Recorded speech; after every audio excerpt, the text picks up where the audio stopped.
Salut les amis, j'espère que vous allez bien.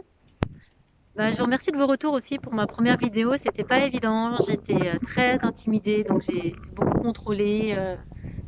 Je vais essayer d'être plus authentique aujourd'hui parce que c'est la deuxième et que voilà, je me sens un petit peu plus à l'aise. J'ai échangé avec des amis qui m'ont dit vas-y, continue, on a besoin de toi. On a besoin de toi pour d'autres méditations, donc je vous en proposerai plus tard. Mais c'est pas l'objet de ma vidéo aujourd'hui. En fait, je vous partage quelque chose aujourd'hui qui circule beaucoup sur les réseaux. Il s'agit de la méditation mondiale de dimanche. Alors, il y en a qui sont pour, il y en a qui sont contre. Je fais partie de ceux qui sont contre. Et je vais vous expliquer pourquoi. J'espère que vous avez pu visionner quelques vidéos qui circulent du pourquoi je suis contre et pourquoi je suis pour. Et je vais parler pour me concernant. Donc, alors déjà, pour moi, une méditation, c'est sans attente. Quand je médite, eh ben, je me pose, je me mets sur mon zafou, je croise mes pieds pour concentrer l'énergie au niveau de l'ancrage, parce que je suis quelqu'un qui a énormément besoin d'ancrage, et je fais en sorte de respirer. Et c'est la seule chose que je fais en fait. Quand je médite, j'inspire, j'expire, et je fais en sorte d'être juste en focus là-dedans et de lâcher. En fait, quand je médite, ça permet à mes espaces intérieurs de s'ouvrir, ça permet à l'énergie de circuler, ça permet à un nettoyage, ça permet que le corps, l'âme et l'esprit se relient et que tout s'ouvre, que tout ait un sens en fait, vraiment au sens littéral de se relier à la vie. Voilà, pour moi ça c'est une méditation. Une méditation guidée, c'est encore autre chose. Pour moi, il en retourne plutôt d'un exercice de relaxation. C'est génial aussi, mais c'est autre chose. Et les méditations de groupe, les méditations mondiales, sont encore pour moi autre chose. Surtout quand elles ont vocation à porter des idées pour ou contre. On va méditer pour la paix dans le monde, on va méditer contre ceci ou cela. C'est encore autre chose. Je précise quelque chose d'essentiel dans les lois de l'univers. L'univers n'entend pas la négative. Donc si vous méditez contre la guerre, en fait vous envoyez des pensées en faveur de la guerre. Donc réfléchissez à ce que vous faites quand vous méditez, et puis méditez pour la paix. Déjà, ce sera plus juste par rapport aux énergies de l'univers. Cette méditation mondiale, de ce que j'en ai lu, elle va être contre le coronavirus, contre la 5G, contre ceci, contre cela. Donc déjà, moi, ça ne me parle pas du tout. Au-delà du fait que c'est une méditation avec une direction, une volonté précise, contre ces guerriers, ça ne me parle pas. Et ça va incrémenter des énergies qui vont aller à l'encontre de ce que l'on veut, puisque si on veut la guérison de la planète, il faut méditer pour la guérison de la planète, pas contre quelque chose. Donc ça, voilà, c'était le premier point que je voulais développer. Le deuxième point, il y en a beaucoup qui en ont parlé. Je vais vous demander d'être très honnête avec vous-même.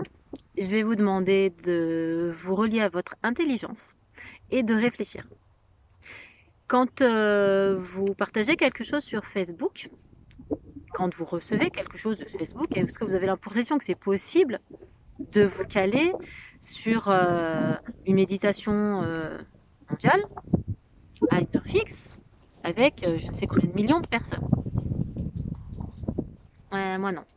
J'ai essayé, j'en ai trouvé et je suis des gens qui sont très connus. Je vais parler de Fabrice Midal, je vais parler de Thierry Janssem, je vais parler de Deepak Chopra. Voilà, c'est des gens qui sont très connus, mais c'est pas pour ça qu'ils vont relier des milliards de gens à la même heure au même moment. Donc ça me laisse perplexe. Ça m'a amené à m'interroger sur ce qu'il pouvait y avoir derrière et je me suis rappelé que dans les expériences que j'avais vécues avant, tout au long des 15 années que j'ai passées en réflexion, en apprentissage, en découverte de toute la sphère ésotérique et énergétique,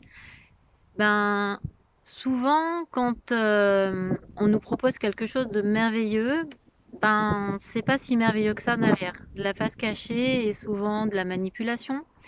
Et comme je vous l'ai dit tout à l'heure, quand on est en méditation, quand on a tous nos espaces qui sont ouverts, en fait, vous êtes disponible. Donc, c'est facile de pouvoir lancer une énergie sur le groupe de méditants. Voilà. Le deuxième point que je voulais aborder, qui est beaucoup plus en accord avec les amis que j'ai, et c'est vraiment un message pour vous. Ceux qui sont en train de découvrir la méditation, qui s'y mettent avec moi, qui ont envie d'avancer sur ces possibilités de méditation. Je vais vous donner juste une explication. Moi, quand je médite, je ressens beaucoup de choses. Et je pense que tous les gens qui sont méditants depuis un bon moment, c'est pareil. Je suis pas, voilà, c'est pas moi, c'est juste que c'est comme ça. Quand je fais des méditations de groupe avec ma prof de yoga, c'est pas facile parce que en fait, je ressens là où en sont les gens, je ressens ce qui se passe. Et ben, les gens, j'en ai un petit peu marre de les nettoyer parce que j'ai pas envie qu'ils me polluent. En fait, c'est un petit peu ça aussi. Donc, je fais en sorte de faire un bouclier autour de moi, mais je sais le faire. Si vous commencez à méditer, vous commencez à méditer dans des groupes, vous allez ressentir des choses et puis vous allez dire oh là, où j'arrête, ou je me protège, ou je ne sais quoi. Si vous partez dans une méditation mondiale, vous allez vouloir aller jusqu'au bout. Parce que voilà, faut le faire, c'est cool, on est avec les autres, on fait la méditation de la lumière, voilà. Seulement s'il se passe des choses, bah, vous n'allez pas forcément les sentir. Parce que les gens qui vont vous envoyer ces choses-là, ils sont pas forcément. Ils sont discrets en fait. Ils savent faire, c'est un peu leur métier, je vais dire ça comme ça. Et voilà, je vous dis juste, méfiez-vous.